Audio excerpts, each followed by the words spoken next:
खबर शामिल करते हैं लाहौर से। एसपी कैंट अवैश फी की हदायत पर मतहरक मोटरसाइकिल चोर गैंग के खिलाफ हरबंसपुरा पुलिस की बड़ी कार्रवाई। मोटरसाइकिल चोर गिरफ्तार मुलजमान से मोटरसाइकिल और मोबाइल बरामद। मजीद जानते हैं वकास अली से। जी वकास, आगाह कीजिएगा। जी बिल्कुल, एसपी कैंट अवैश शफी की हदायत पर मुतरक मोटरसाइकिल चोर गैंग के खिलाफ पुलिस इन एक्शन। थाना हरबंसपुरा पुलिस की कार्रवाई। SHO जवेद इकबाल की ज़र निगरानी SI आसम हबीब ने अपनी टीम के हमरा कार्रवाई करते हुए रिकॉर्ड याफ्ता 2 रुकनी मोटरसाइकिल चोर गैंग गिरफ्तार।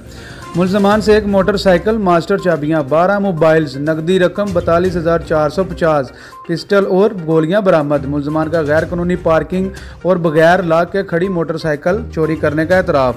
बरामदा मुलजमान के खिलाफ मुकदमा दर्ज। मज़ीद तफ्तीश के लिए AVLS के हवाले। SP कैंट की SHO हरबंसपुरा जवेद इकबाल और पुलिस टीम को शाबाश।